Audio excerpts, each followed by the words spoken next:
Hey guys, let's talk about Ghostbusters Frozen Empire.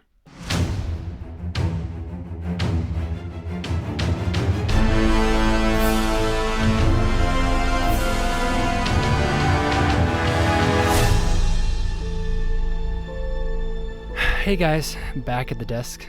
Just jump right into it because,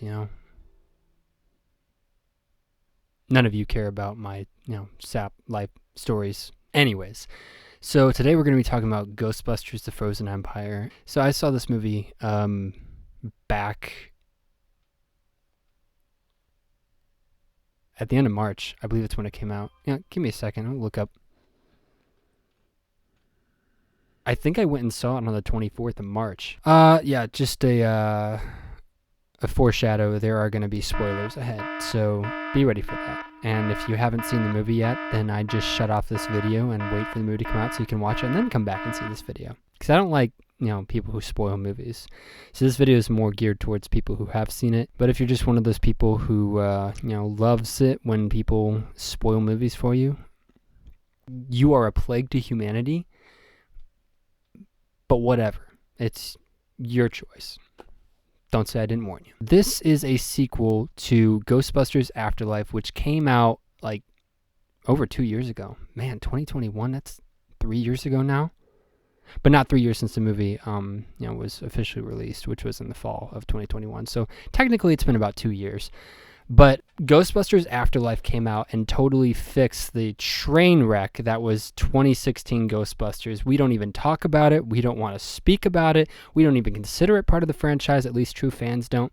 The media and the production company, they consider it part of the franchise. But let's just not talk about that movie ever. If you own a copy of that movie, I will give you a pat on the back if you burn that in the fire right now, because I'm done with that. So Ghostbusters Afterlife was a really good movie. It really wrapped up Egon's character well.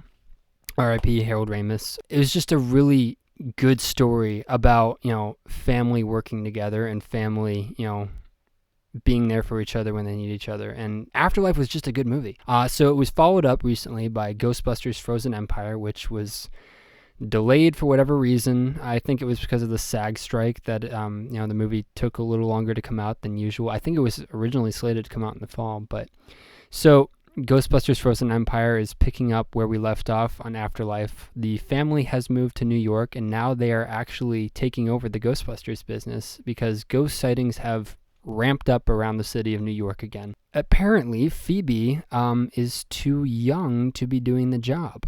The mayor and just legal matters catch up to them, and so Phoebe is feeling left out because she is forced to lay off the ghost busting and leave it to everyone else who's of age, her brother, her teacher, and her mom. She starts talking to this ghost. I can't remember her name, but she makes friends with this ghost in the film. We come to discover that this pagan god, whatever, is trapped inside of this little orb that was being held onto by this Indian guy.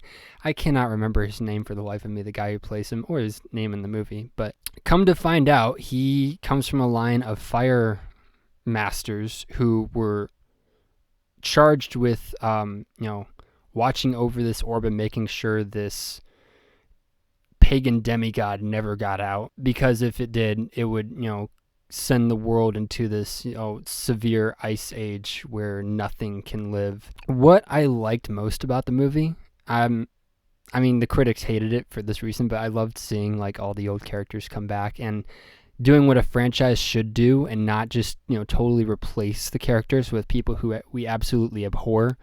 I could think of a few examples, but yeah, I loved how instead of replacing everybody, they're actually they're complementing each other. The old characters and the new characters are complementing each other in this visual image, and I just love seeing that. I think the Ghostbusters franchise really respects that now, respects old characters, and it's just a good thing to see. And I wish they would have had the same courtesy with things like Star Wars, just to name just to name one. But yeah, I think I really liked that aspect about the movie. I loved the effects and the cinematography in the movie, the sound effects, that everything was great on that end. The production value was amazing. What I didn't like about the movie, I didn't like when things got really weird. And part of this comes from a spiritual perspective, because I am a follower of Christ. So I sometimes it's just hard for me to draw that line of fantasy and reality, which I know this movie, it's not like to be taken too seriously. I mean, it's a comedy at heart. So I thought it was really weird when Phoebe left her body to talk and interact with her ghost friend. That part was just really weird to me.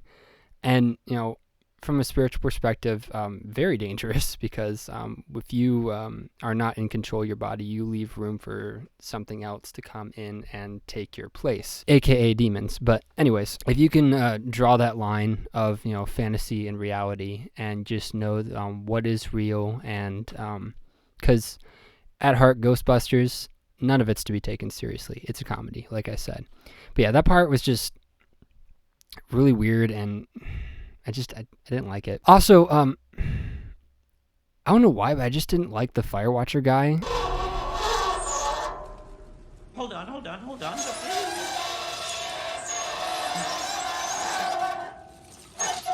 Okay. He was funny in some parts, but I felt like he dominated the screen a little too much, and it was just a lot of things that got really weird with the Firewatcher guy. I think the acting was really good. Everyone is pretty professional in their craft in that movie. I noticed that. Got to give a hand to good acting when you see it. I would probably give this movie a 7.5 out of 10. I think that's fair. But yeah, anyways, those are my thoughts on that. So thanks for watching. God bless. Wow, that was a short review. It's been half a month since I've seen the movie, so give me a break.